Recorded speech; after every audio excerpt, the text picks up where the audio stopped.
This program is brought to you by the partners of A Rood Awakening International. Help others find truth. Support A Rood Awakening International today. From a harrowing taxi ride through a Palestinian hostage zone to getting canceled from Christian television, Keith Johnson and Nehemia Gordon share the miraculous mayhem of meeting Michael Rood and how one very peculiar Torah scroll was at the center of it all. Because it's the end of the sixth day, the sun is set, and this is Shabbat Night Live.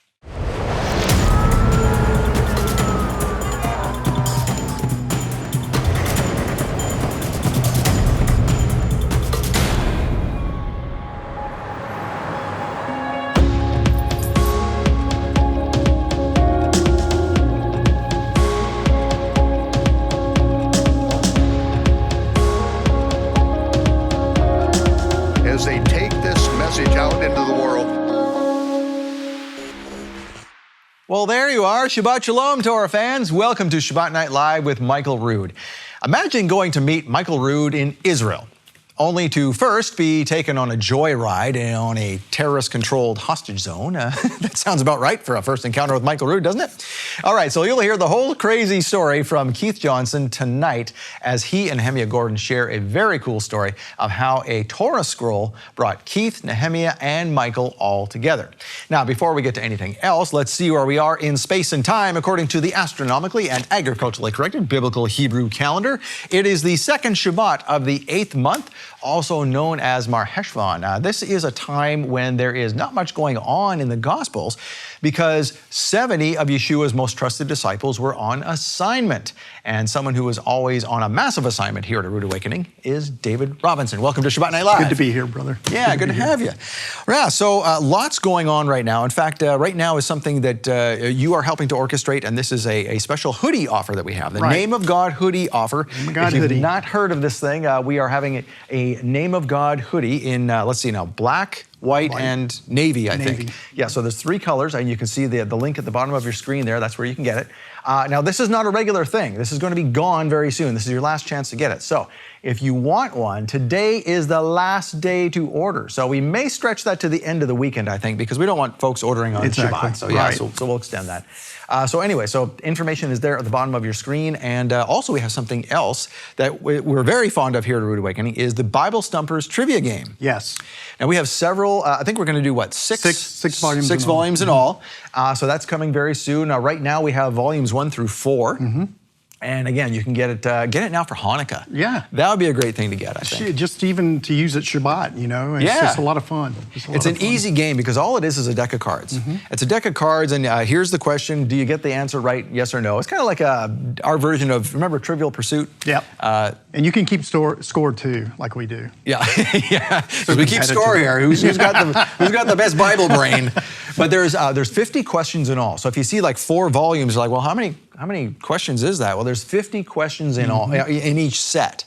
And so you get 4 times 50, 200 questions. 200 questions. So that'll last you that's quite a long road trip. Very educational too. I mean, there's some good ones in there. There are. They were created by Dr. Dean, Dr. Dean, who's here. Wordsmith. Wordsmith, yes. Dr. Dean gives us a word of the day here at A Rood Awakening. Every day. And some of them are pretty funny. He knows some pretty interesting stuff. And he's a professor was or is a professor at a college. I think he's doing both things right now. But anyway, so he helps Michael with a lot of his teachings and things. And so Dean developed these questions. So it's coming from a PhD. There's some good ones. Yes, very good. Yeah, so that is the Bible Stumpers trivia game. So there are, like we said, 200 questions. 200 questions. Yep. So now, if you enjoy tonight's first episode with Keith and Nehemia, I'll tell you, this is a crazy story. I saw a picture. Is this where he had the bullet hole in his windshield? Oh, gosh. Is that same area? That's the same area, I think, but that's another time. Okay. This is the way Michael is, We'll right? have to get some info on that. Yeah, living on the edge.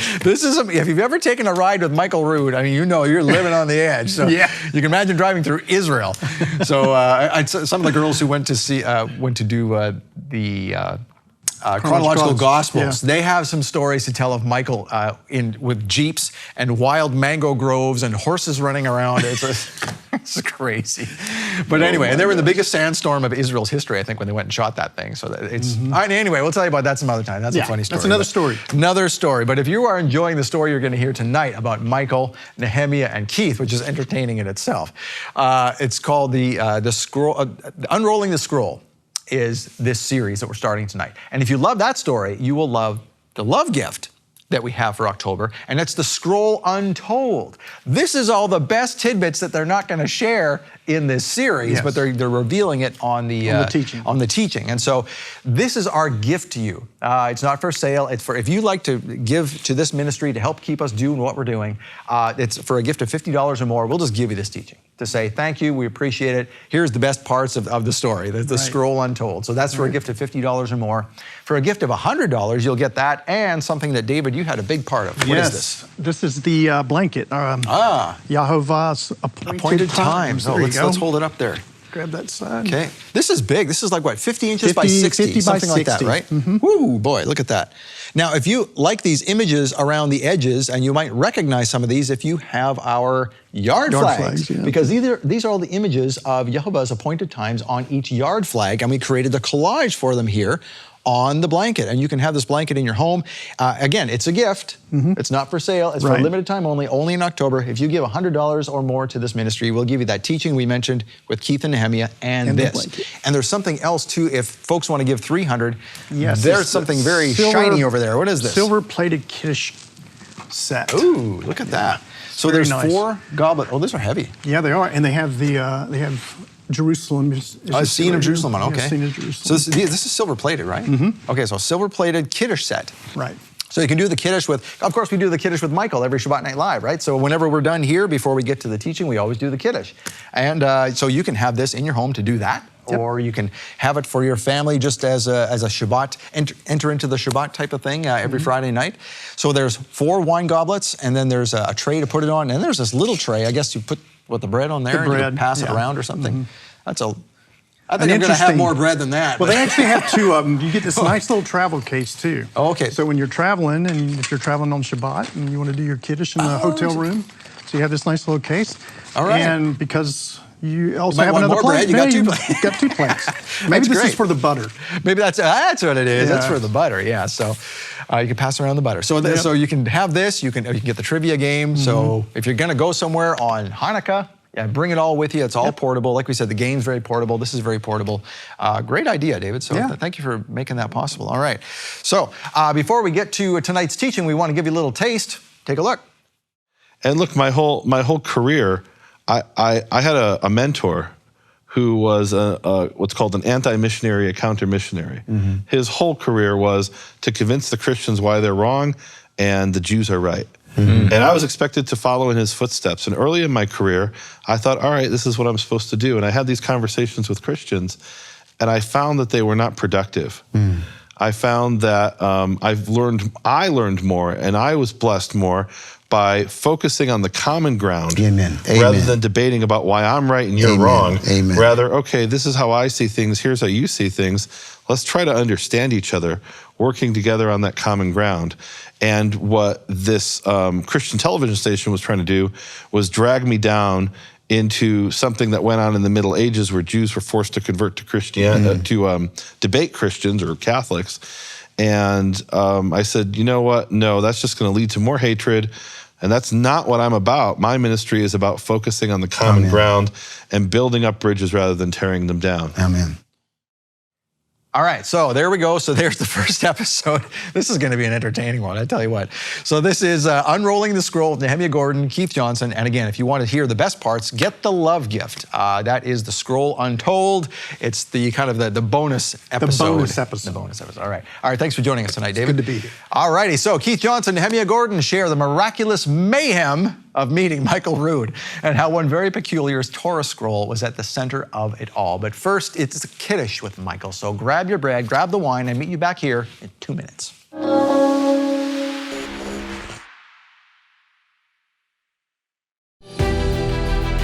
When Keith Johnson purchased a centuries-old scroll, he got more than he bargained for. And now, after sharing the scroll's surprising oddities on Shabbat Night Live, Keith Johnson and Nehemia Gordon are revealing the best surprises of all in this month's Love Gift teaching. He said, Keith, I don't know if anyone's ever been able to show this sort of thing this way. Didn't you not say that? I don't know that anybody ever has taken something like this microscope and showed it to a audience that wasn't a bunch of academics at a conference. In this month's Love Gift teaching, The Scroll Untold, Nehemia Gordon and Keith Johnson share the best-kept secrets of one very unique scroll. From mystery markings to rabbinic rule bending, you'll love every minute of this eye-opening story. Right now, for a limited time, you can get your copy of The Scroll Untold by donation. Donate a $50 love gift and we'll send you The Scroll Untold on DVD or Blu-ray. Or for a donation of $100, we'll send you The Scroll Untold, plus an incredibly soft microfiber blanket depicting Yehovah's appointed times, available only from A Rood Awakening International. Or as a special offer, for a donation of $300, we'll send you The Scroll Untold, the blanket featuring Yehovah's appointed times, plus a silver-plated kiddush set with 4 wine cups decorated with scenes from ancient Jerusalem. These are special gifts from Michael Rood to thank you for your support. Make your donation today and receive the $50 gift, the $100 gift, or the $300 gift. Don't wait. The Scroll Untold is available only until October 31st, and supplies are limited. Call now to receive your gifts. 888-766-3610. That's 888-766-3610. Or get your gifts online at monthlylovegift.com.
On the morning that the Passover lambs were selected, there were 2 loaves that were put on the wall of the temple.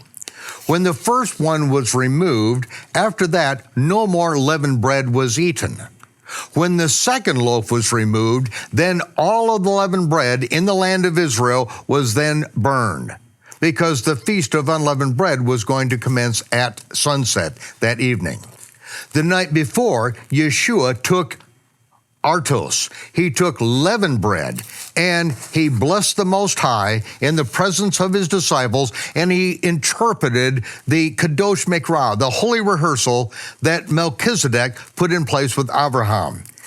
Yeshua said the prayer of the Melech Tzaddik, Baruch atah Yehovah Eloheinu melech ha'olam, hamotzi lechem haaretz. Blessed are you, O Lord our God, Yehovah, our God, King of the universe, who brings forth bread from the earth. And he said, this represents my body, which is now broken for you. As often as you do this in remembrance of me. Then Yeshua took the cup, and he said, Baruch atah Yehovah Eloheinu melech ha'olam, Borei pri hagafen. Blessed are you, Yehovah, our God, the King of the universe, creator of the fruit of the vine. And then he said, you take my cup, divide it among yourselves. I will not drink a sip of the fruit of the vine till I drink it with you in my Father's kingdom. So as often as we do this now, we rehearse not only his death, but we rehearse that we will be at the marriage supper of the Lamb, and at the marriage supper of the Lamb, he will take his cup and say, L'chaim, to life everlasting. And until then, Shabbat Shalom.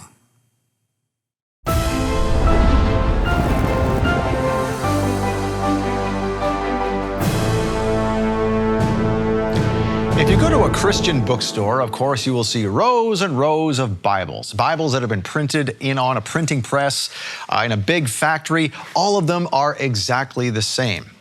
Now, that's not the way it used to be, of course, with scrolls. Every scroll was handwritten. If a scribe had to write a scroll, he had to go from another scroll in order to transcribe that new scroll. So every scroll has a story of its own. There are millions of stories in the world, I'm sure, that have attachments to every scroll there is. And today we're going to share a story from a very special scroll featuring Nehemia Gordon and Keith Johnson. Welcome to Shabbat Night Live. Scott, good to be Welcome, here. Scott. It's great to be here. Now, we have a scroll in front of us here, but before we describe that one, we have two scrolls that are sisters, if you will, to this one in the ministry that were given to us by the football great Reggie White, the late Reggie White. Reggie White, and his wife Sarah still lives in the area, and she has some scrolls of her own, I believe.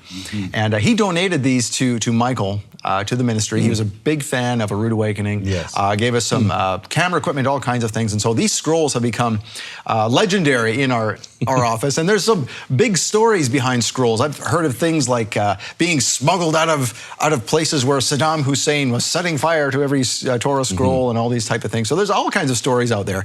But there are some verified stories about scrolls, and we have one especially about this. Now this is yours, right, Keith? This is your scroll? I guess you could say it's my scroll. Okay. But I don't consider it my scroll. I feel like it's been on loan from the Father. And that sounds really radical. For sure. Yeah, no, I get that. Because of it, this scroll, my life has changed. It's related to Michael. It's related to Nehemia. It's related to myself. There's a story that interconnects us all. And I just have to say, it wasn't our plan to actually do this. We were at the end of Hebrew Gospel Pearls, the Biblical Beatitudes, verse 12, talking about rejoicing. Yeshua tells us to rejoice. And Nehemia was the one a little while ago, he said, maybe the rejoicing is around the Torah scroll. And so this talk after talk after talk, it took until, I think it was yesterday or something, we said, you know what? Maybe we should bring this scroll in that is related to this in talking about rejoicing. And so that's why it's here. And hopefully we're going to tell that story. Well, I want to explain the association that I had with rejoicing and the Torah scroll. So in Matthew chapter 5, verse 12 in the Hebrew, it says, Sisu v'simchu, which is rejoice and be happy. And that word simchu, my association is there's a Jewish celebration every year. It happens the last day of Sukkot, and it is called Simchat Torah, the rejoicing over the Torah. And the being happy over the Torah, being glad over the Torah. And the idea of Simchat Torah is you just spent a year reading each week a Torah portion, and when you get to the end, you rejoice. And growing up, this was one of the biggest holidays for me. It's not a holiday commanded in the Torah, it's more of a traditional addendum in a sense to Sukkot, right? Because Sukkot's the one God commanded. Here, on the occasion of Sukkot and the renewing of the cycle of reading the Torah, what they'll do is they will, in the synagogues, they'll dance around the synagogue in a big circle. And what they do is they take the Torah scrolls out from the ark and they hand people the scrolls, and you have to be very careful because the tradition is if a scroll falls on the ground, you're supposed to fast for 40 days. Now, Scott, I could probably do with some fasting, but I'm not so sure about 40 days. And it was funny, I was sharing this with this woman who in England who had a Torah scroll in her church, and I told her about this. She said, "Well, I'm not Jewish. I said, I'm not saying you should fast. I'm trying to communicate to you how significant this is in Jewish culture, the Torah scroll." And you mentioned how when books are printed, they're all identical, and in a sense, the Torah scroll is this archaic artifact, right? It has the 5 books of Moses written out by hand, but it's more than that. When the parchments are prepared, according to the tradition, they have to be prepared specifically for the intent of writing on them a Torah scroll. So you can't just go, let's say 100 years ago, 1,000 years ago, 500 years ago, you couldn't just go to the market where they might have parchments for all kinds of handwritten documents and say, okay, I'll take 3 of these and 2 of those. No, they had to be prepared specifically for the purpose of writing a Torah scroll. There are all kinds of other rules and regulations that go into writing a Torah scroll. And the idea was that originally everything was on scrolls. Didn't matter what you were writing, scrolls were the way things were written. Unless you wrote like on stone on the wall or on clay tablets, right? But if you were writing on a flexible material, it was a scroll written on leather. And what happened is there was this invention during the Roman period called the Codex. A codex is very similar to our modern book. It essentially is our modern book. The Codex is, and I remember this when I was a kid in elementary school, we would have these really old, beat up books that were maybe 10 or 20 years old, and the back was coming off, and you could see how there were these little notebooks, right? And they would sometimes come apart, and you'd see there were pages folded, and inside them other pages, inside them other pages. That's a codex. Right? We call it a book today, but it's essentially that's a codex. And when the codex came along, it was quickly adopted by Christians, and Jews said, no, our Bible's always been in the form of a scroll.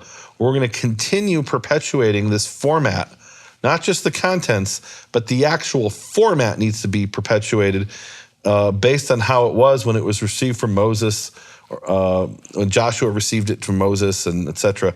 Meaning, they have this idea that the Torah should be reproduced the exact way it always was.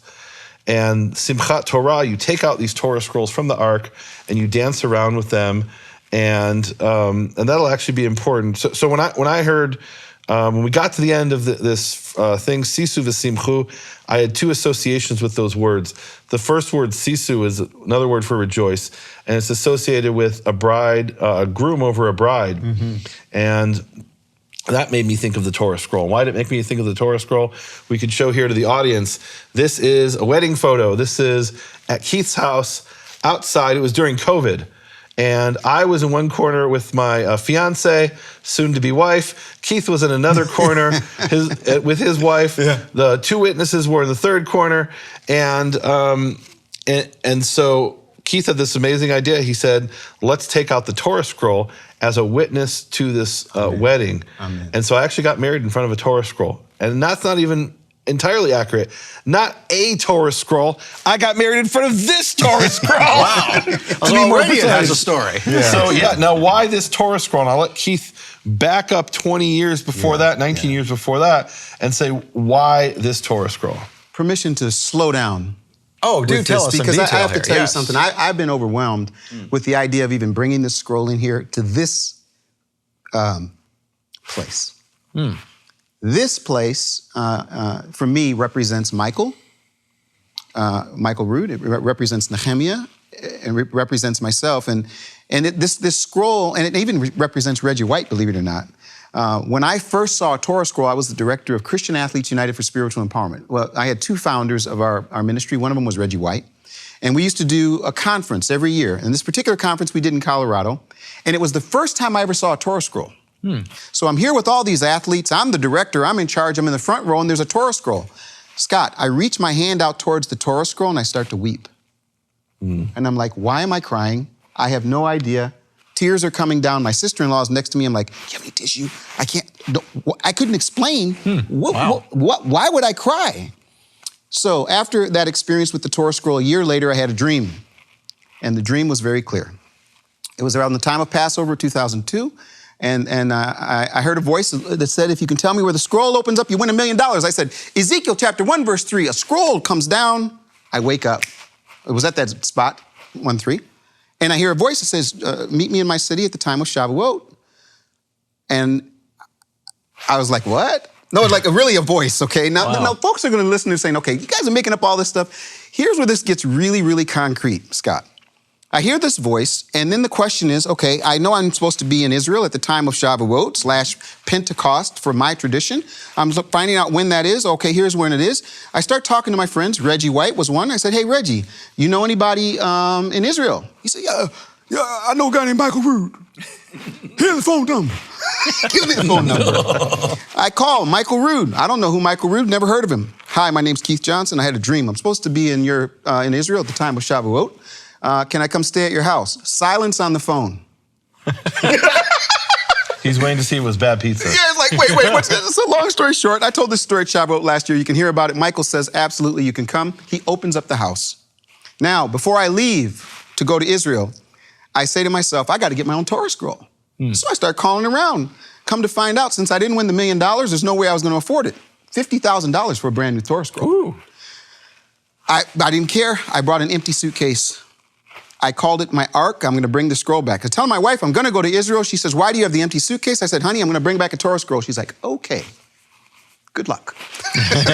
I go to Israel let me give you the short story. I get to Israel. I'm every day out walking, experiencing things. I meet a man and I say to him, hey, I found a phone number of some people who have a Torah scroll, however they speak Hebrew. That's not a language that I'm speaking. He spoke two languages, Arabic and Hebrew, and he spoke English. He calls on the phone. Long story short, finds out there's a man who has Torah scrolls in a place called Ma'ale Adumim. Ma'ale Adumim is a significant place. I don't want to take over here, but Nehemia, would you do me a favor? Could you share just a little bit about the significance of that place, Ma'ale Adumim? Well, Ma'ale Adumim is a geographical location mentioned in the Tanakh, and it is about 30 minutes west of Jerusalem today. It's really a suburb of Jerusalem. The people who live in Ma'ale Adumim drive to work in Jerusalem. And in recent history, the significance of Ma'ale Adumim is that it's one of two places in the areas that Israel liberated in 1967, in Judea and Samaria. It's one of two places where there's such a large population concentration that there's no way Israel could give that to the Arabs without expelling 50 to 100,000 Jews. And if you think just on a financial level, the country couldn't afford to do that, right? You'd have 100,000, maybe even 150,000 people who would be homeless. You'd destroy their homes. Now, they actually did that to 9,000 people in Gaza, which I think was a tragedy. It was a horrible thing. They were promised by the United States government they would get $10 billion to resettle those people. Almost immediately after they expelled the Jews from Gaza, Hurricane Katrina hit. And it was decided by the United States, well, we have better things to do than give this to Israel. We're going to use it for Hurricane Katrina relief. And so they kicked those Jews out, and some of them were living in tents years later. So in Israel, they say, we can't kick our people out of Ma'ale Adumim, because where would we put them? We couldn't even afford to move them if we wanted to. It's just impractical. So if we're gonna make peace, there has to be some kind of compromise here. So that's really today the significance of Ma'ale Adumim. So find out. And my sister lives in a suburb of Ma'ale Adumim. Oh, wow. We find out that this guy who has these Torah scrolls is in Ma'ale Adumim. He happens to be out of the country in South Africa, out in Greece. He's got a South African man watching his house and his son. I've got an Arab man who says to me, I can help you get this Torah scroll. He says, but it's not good for me to go there. Long story short, I made him go. We went, we showed up, and in this apartment, this Jewish apartment, there are 3 scrolls. I look at the one and I think to myself, which one fits in my suitcase? I'm telling you, that's all I know. Which one's gonna fit in my suitcase? I get it. The Arab man says this to me, Scott. He says, it is a holy book. We must take it home immediately. Everything changes. We put it in the car. We go back to Michael's house. So this is not a Jewish man. This is an Arab man. This is an Arab man. Okay. Well, the Arab man is with him at the house of the Jewish man. Yeah, I'm trying to tell the short story because I see the time. See, but I mean, he even has respect for the scroll, even though it's not his belief. Well, and I'll tell you why. This gentleman, this Arab man was a Muslim, and in the Quran, it actually recognizes the Torah as a valid book. Oh, okay. It calls it El Torah, the Torah. Okay. And it recognizes that is, according to them, the word of God. Amen. So Muslims consider the Torah to be sacred. Yeah. Now, here's the interesting thing, and this will relate to Michael. At the time that I went was the time of the Second Intifada. Things are blowing up all over. The State Department says, don't go to Israel. When I get to Michael's house, he says, oh, okay, you can go where you want, but don't go to the West Bank. I'm like, okay, I won't go to the West Bank.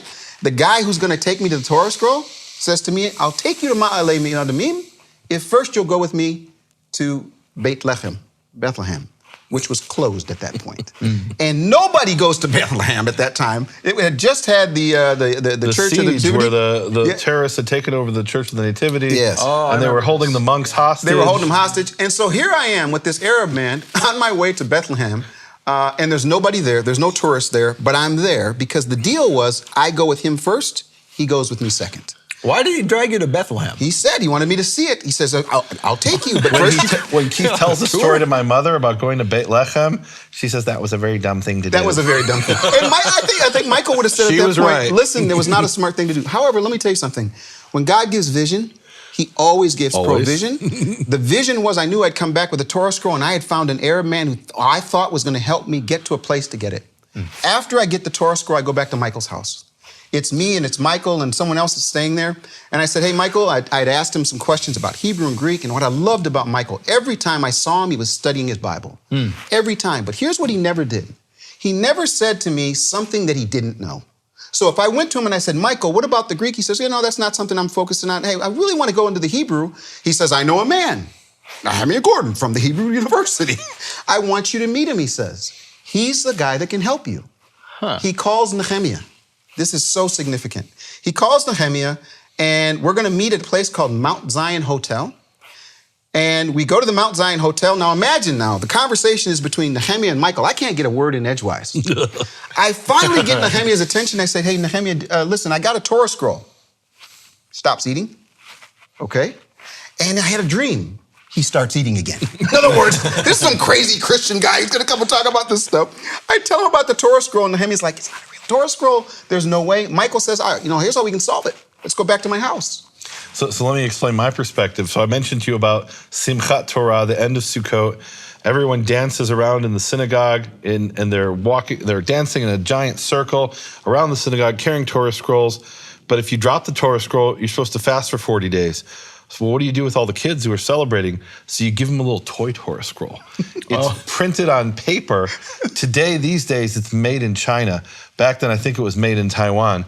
You give them a printed Torah scroll, which isn't considered to have the same sanctity as the handwritten Torah scroll written by a scribe who undergoes certain, all kinds of different rituals in order to write the scroll on parchment the way it was written, possibly or presumably in the time of Moses. The little printed one, it costs, 75, 100 shekel. The kid drops it, nobody really cares, right? Okay, you shouldn't drop the Torah, but it's not the same magnitude in Jewish culture. Sure. And I'm sure that's what this guy has. He's got a little toy printed Torah scroll. It's on white paper. He's going to teach me a lesson. So this is my first time meeting Nehemia. He's coming to Michael's house. Michael knows what's going on. I don't know what's going on. All I know is I need somebody to help me with this Torah scroll. First of all, we come into the house, and Nehemia says, he looks at it, and his face changes. He looks at the front of the Torah scroll. He says, you know what that says on there? I was like, of course I don't. I have no idea. All I know is it will fit into my suitcase. Okay?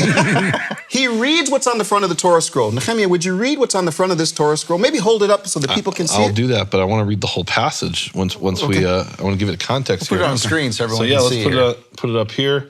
It says, I can't actually see it over there. Ki mitzion tetzeh Torah, for out of Zion shall go forth the Torah, u'devar, and then it has a hey representing Yud He Vav He, and the word of Yehovah mi Yerushalayim, and the word of Yehovah from Yerushalayim. And what moved me about it, why I was all of a sudden silent, is here is this guy, I think he's some crazy Christian. I wasn't entirely wrong. It's a pastor from the Methodist pastor who's come to Israel. Pastor, something to do with football players. I don't know what this is about. And he gets a Torah scroll. That doesn't make sense. Torah scrolls cost tens of thousands of dollars. You can pay a lot more than 50 if depending on the situation. You can pay less too if it's maybe not as nice, or maybe if it's refurbished. So I'm thinking, well, there's no way this is a real Torah scroll. And I see this. Well, you don't see this on the toy scrolls, right? You'd see it, but it would be much smaller. This is not what I expected. And I immediately recognize this as a prophecy from Isaiah. Let me read it. It's Isaiah chapter 2, verse 2. It's also in the book of Micah. It shall come to pass in the end of days, the mountain of Yehovah shall be established. The mountain of the house of Yehovah shall be established at the head of the mountains and be raised up from the hills. And all the nations shall flow to it. And the word there is they'll flow like a river. And many nations shall go and they will say, let us go up to the mountain of Yehovah, to the house of the God of Jacob, and he will teach us from his ways, and we will go in his paths.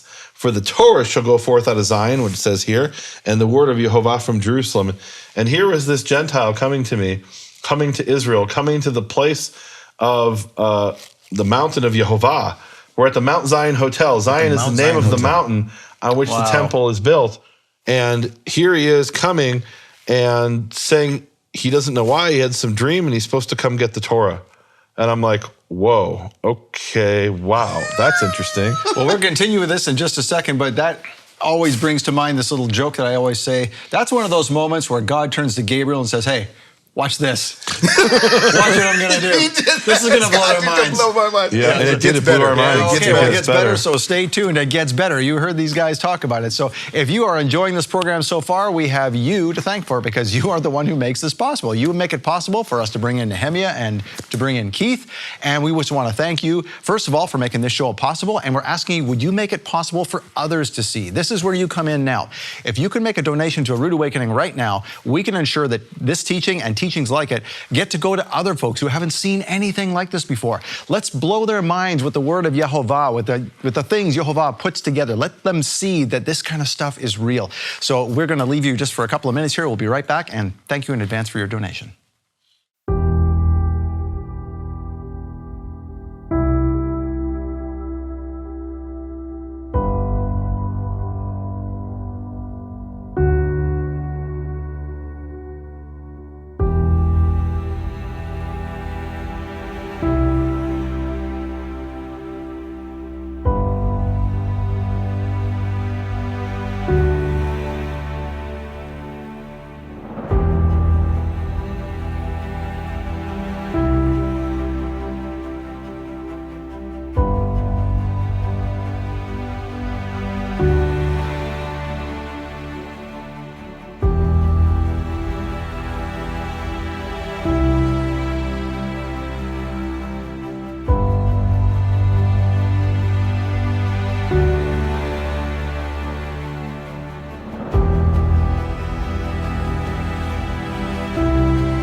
Thank you for your support of Shabbat Night Live. Because of you, we are able to tell really cool stories about the Bible. Keith, Johnson, Nehemia Gordon, welcome back. We are talking about how Mount Zion Hotel, Michael Rood, Nehemia Gordon, Keith Johnson all meet together for the first time all around this very Torah scroll. And I understand this scroll has only been on television ever, what, once? Yeah. Once before. This is the second time ever. Okay. Can I actually show the people where you keep it? My wife took this photo the other day at Keith's house, and ever since he got it, he's kept it in this, you can see it here, in this little space with the light coming out. It's very beautiful. But I think this is, other than taking it out for my wedding and maybe a few other things, it's the only second time it's ever been on television. Wow. And I'm really excited about that. Well, I'm excited too, but I want to tell you what happened. Okay, tell us. Before we get to the thing, I know what he's going to do. He's going to push my buttons. This is what he does. He pushes my buttons. So what we're going to do, so now Nehemia says, would you like me to read it for you? Of course we would. He takes off the cover. Mm-hmm. He unrolls it. There are no chapters. There are no verses. Right. He just unrolls the scroll, and he starts to reading in Hebrew. I say, Nehemia, what are you reading? I'm reading here in Leviticus chapter 23 about the holiday of Shavuot. You say, I start dancing. Why do I start dancing? I thought this guy was crazy. He's like, woo! I'm dancing. Like, why? what? Because I had a dream. And in the dream, God tells me, meet me in my city at the time of Shavuot. Oh, that's right, yes. The Arab man takes me to a Jewish man's house. There are 3 scrolls. I picked the one I think is going to fit in my empty suitcase. I find a man who can read the scroll. Michael introduces him to me. Mm-hmm. We go to the apartment. He just unrolls the scroll and starts reading. So you didn't specifically pick out this passage. This is important. So here's the point in a Torah scroll. to get, and we'll see this. I'm really excited because in a future episode of Shabbat Night Live, we're actually going to open up this scroll and show it to people with Keith's permission. You guys have set up a technology where they'll actually be able to see what's inside the scroll. Wait, are we going to do that? We're going to do it. And this is a very special scroll, I understand. And one of the issues is you can't just flip from page to page. It's a scroll. It's a whole process to roll it from section to section. So all I do is I unroll and I start reading the closest paragraph to me, which is the last paragraph on the page. Wow. And I'm not thinking about the dream this guy had. I'm just choosing what is in closest proximity, the first paragraph at the bottom. And Scott, at this point, I'll never forget it. Michael's there. I'm dancing, Nehemia's read, and Michael's just looking out the window. And it's the three of us, okay? Now think about that. Michael's looking out the window like, oh my goodness. Nehemia's confused, and I'm dancing because I'm watching vision and provision. God gives a vision, there's provision. I don't know about the prophecy of Isaiah at that point. I don't know about being called to get the Torah for it to go. Since that time, we have done Torah portions off this Torah. We've done Torah pearls. We've done prophet pearls. All of it based on the teaching going forth around the world. Here's where it gets interesting. After all of that, I tell Nehemia, I need you to teach me how to read it. He said, no way. I need you to help me. He says, ain't gonna happen. And the next day, we're in the old city of Jerusalem. We're talking. It takes a long time. I say, Nehemia, I really need your help. I need to be able to read this scroll. We went through a process. No. The long story short was he agreed. He put me through an intense process. One day we went to a synagogue. Can I tell the synagogue story? We go to a synagogue.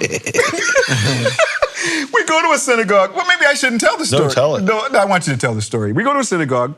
What happens? And You're the conspiracy guy. And they have this Torah scroll there. And in front of everybody there, I'm like, okay, Keith, you've done this 1.5 years with me teaching you Hebrew. Let's see you read the scroll. No preparation. No, and remember, there's no vowels in there. Right. There's no commas. There's no periods. Although we'll see something very special in here. Oh my gosh. But in a normal scroll, it's just the consonants, just letters, and the spaces between the words. But other than that, all you have is the letters. And he unrolls it and he starts to read and translate. And I've never been so proud. He's proud of me. Now, here's why this is significant, Scott. Something's happened in the last few days.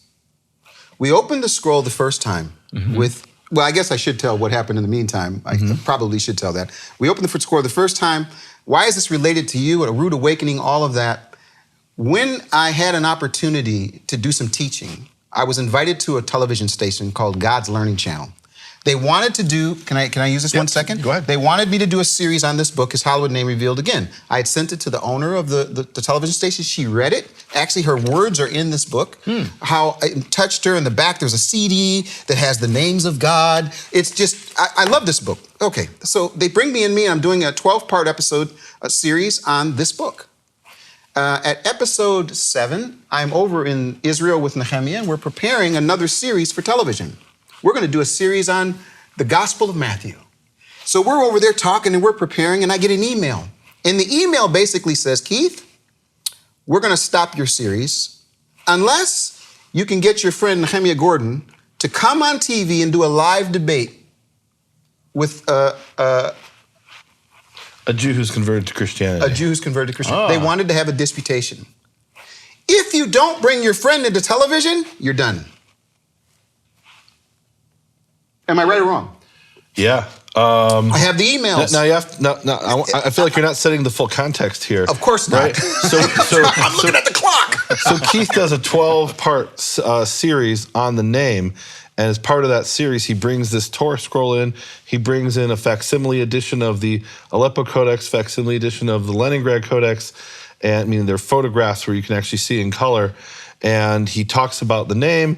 I'll be honest, I've never actually watched this series, but I hear it's really good. And then afterwards, they invite him to come in and do more series, right? Yes. Like, what was it, 3 or 4 more series? Yeah, for the whole year. For the whole year he's going to be on. And he probably freaks out and says, what am I going to do for all these episodes? And he invites me to come on for one of the 12-minute segments. So he flies to Israel. He's sitting on my couch in my apartment in Jerusalem. I'm out walking my dog, Georgia. I walk back in with Georgia, and I see him sitting on the couch like he's in shock. He's stunned. He's disappeared off their website. They've pulled his book off the store like in the middle of the night. For us in Israel, it was the middle of the night. And they've said, if you want to come back on, you got to have your Jew come and debate our Jew. And now that's what really happened. No, that was offensive on a profound level, for me at least. Why it was offensive is that Jews in the Middle Ages, when they were living under Catholic rule, were forced to debate Catholics. They were forced to debate what people who call themselves Christians, right? And these were called the Disputations. And there's one of the most famous disputations is the Disputation of Barcelona in 1263 with Nachmanides, and he appears before King James I of Aragon, and he asks the king to be released from the disputation. He says, what's the matter? Are you afraid to debate? And he didn't know who he was talking to. Nachmanides explained, I spent my whole career debating. He is one of the rabbis who debated other rabbis on almost every point of Jewish tradition and law. So literally his whole career was spanned with debates. He was a master at this sort of argumentation. He said, however, when the mouse comes to debate the lion, no matter how good a debater he is, he prefers to be released from the debate, meaning we are subjects under your rule. You Catholics, you're the ones who judge us in the judge who won the debate. If we lose, we could be forcibly converted. If we win, and he did win, he was eventually exiled from Spain. And he died far away from the land where he was born, his father was born, his grandfather was born, where all his family lived. And he got to go to the land of Israel, but still, you're away from your family, not by choice, but because you won a debate. Imagine that. And so I'm being told, if Keith wants to stay on television, Keith has to bring his Jew, me, to debate their Jew, who was a Messianic Jew or a convert to Christianity. Sure. Can I tell you a secret? For a few minutes, we discussed how Nehemia would wipe the floor. We discussed the debate. We said we only had one requirement. It had to be live. No taping. Just for a few minutes. Well, we talked. No editing. No editing. No editing. No creative editing. And then Nehemia does what he always does. He gets wisdom from other people. He's calling, and somebody said to him something really significant. Nehemia, do you remember what that person said? This person said, if you win the debate, they're going to hate us even more. You can't do the debate. And look, my whole career, I had a mentor who was what's called an anti-missionary, a counter-missionary. His whole career was to convince the Christians why they're wrong and the Jews are right. And I was expected to follow in his footsteps. And early in my career, I thought, all right, this is what I'm supposed to do. And I had these conversations with Christians, and I found that they were not productive. I found that I learned more, and I was blessed more by focusing on the common ground rather than debating about why I'm right and you're wrong. Rather, okay, this is how I see things, here's how you see things. Let's try to understand each other, working together on that common ground. And what this Christian television station was trying to do was drag me down into something that went on in the Middle Ages where Jews were forced to convert to Christianity, to debate Christians or Catholics. And I said, you know what? No, that's just going to lead to more hatred. And that's not what I'm about. My ministry is about focusing on the common ground and building up bridges rather than tearing them down. Amen. Now, here we go again. Now I'm kicked off television. I'm over in Israel. I'm like, wait, what happened? And it's a and very... this is what you were planning on doing for the whole rest of the year. I was going to do the rest of the year. And the long story short is the father was doing something so much deeper. Now, can I bring it again up to context? So eventually, Nehemia is over in the United States, and he gets a phone call from someone that says, hey, did you know Michael has got a studio in Charlotte? And I'm at Keith's house in Charlotte. He's at my house. We're doing study. We've been going back and forth. It's been here, there, blah, blah, blah. We get here, and he says, hey, listen, Keith, I need a ride. Can you give me a ride over to Michael's? Let's go over to these studios. This studio. I mean, I don't think it was built up quite as much as it is now. It wasn't like this at the time, right? Yeah. But listen to this guy. This is the sort of, and I am so thankful. I don't think people realize the influence that Michael has had on so many people at so many different levels. If I just take Michael and his influence in my life, it's enough to fill a book. So we come here in the studio and there's nothing here, but Michael's here. First, he wasn't going to be here. Oh, we're supposed to get a tour of the studio. He's not even going to be here. He's not going to be here. He's out of town somewhere else. We walk in. He happens to have just come in. And I had just some experiences. Keith had some experiences. And we tell Michael what happened. And Michael says, everything changes. Everything changes. He said everything changes. And also, he had an event he was going to do over Shavuot, and the person involved, I don't remember who was it, a heart attack or something. Yeah. And that's it. The event's over, or we don't know what to do. And we walk in completely we're not supposed to be there. Completely no connection. And Michael says, okay, well, you guys do Shavuot.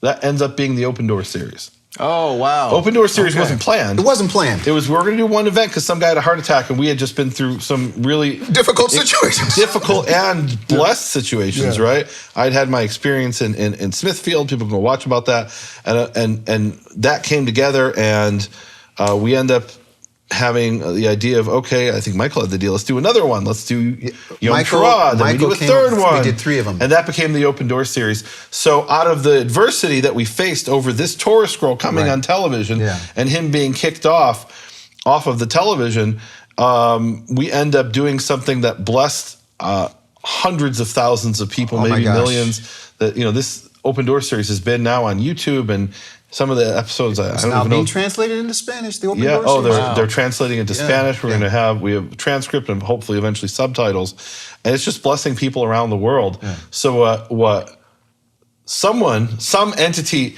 intended for evil turned out to be for a blessing for good, and we were able to. And it's interesting. We actually calculated the amount of time Keith would have been on television, the number of minutes. That's what you do. You count up the number of minutes, and we found out that it was actually more in the Open Door series than we would have gotten on Christian television. Yes. And I think a lot more people saw it, the Open Door series, than the Christian television. That? And can I say What a this blessing. again? This is why, again, I'm so appreciative for Michael, because this thing continues to grow. Now it gets even better. Oh, okay. All right. So we do this. I take it. I put it on the airplane. It goes there. They kick me off. They say, get rid of your Torah scroll and your Aleppo Codex and your Leningrad Codex. We go back. We do the Open Door series. All of that is taking place. Now, every time there's a holiday, I always open up my scroll and I read it. Not much more than that. Really, we've focused on a number of different things. Then we get the invitation to come in and do the Hebrew Gospel Prose.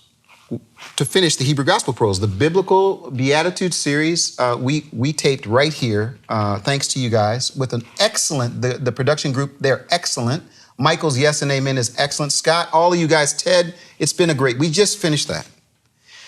In preparation for that, Nehemia makes a suggestion.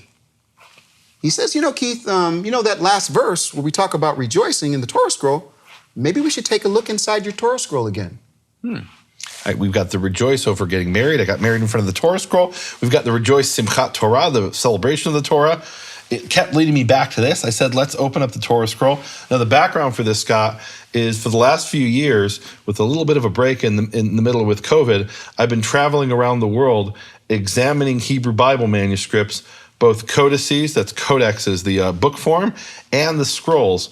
And I have traveled all over. I've been to Washington, D.C., the British Library, Cambridge, Oxford, Germany, the Berlin State Library of Berlin, Russian National Library in St. Petersburg, the Vatican, Austrian National Library, and a bunch more I can't even remember. Some of them I'm not allowed to say where they were exactly. Some private collections. I've been to see all kinds of scrolls all over.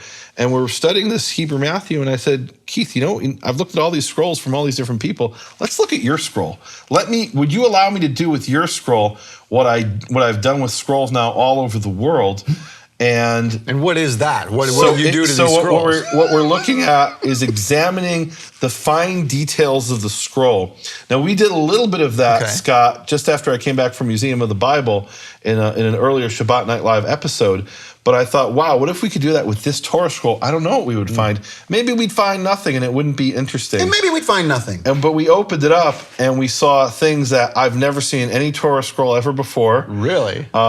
And some of them are very interesting things.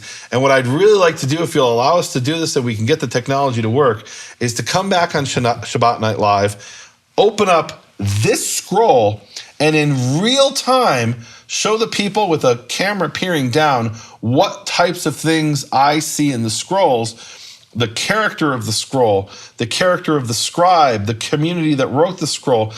Like you said, every scroll has a story, and that story is told through the characteristics of the actual scroll.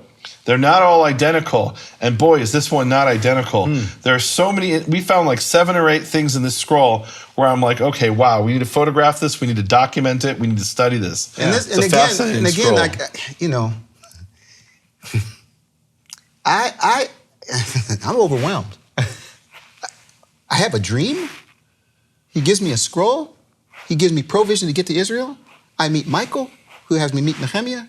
We go through this whole process, what I think is terrible. I get kicked off, I get back on and read a book. All of that stuff happens, and I'm thinking it's over. We've done the scroll. Until a couple days ago.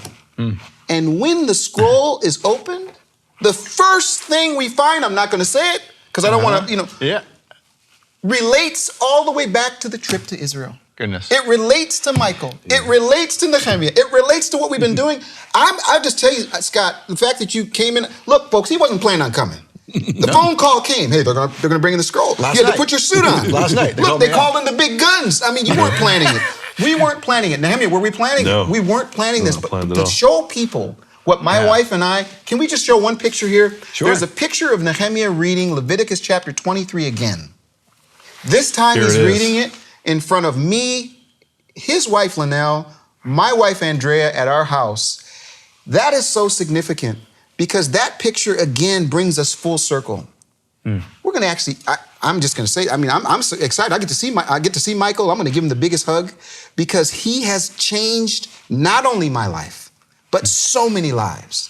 And this scroll represents his yes. One of the things I'm really excited about is I have got this little device, which it's a microscope that can look at the ink in 50x magnification, visible light, ultraviolet, and infrared, and you can see all kinds of interesting things when you look in different manuscripts. And I'm going to actually show this for the first time on television. So we can do. I don't know. Look, it's going to be on television. I don't know that anybody has ever seen this.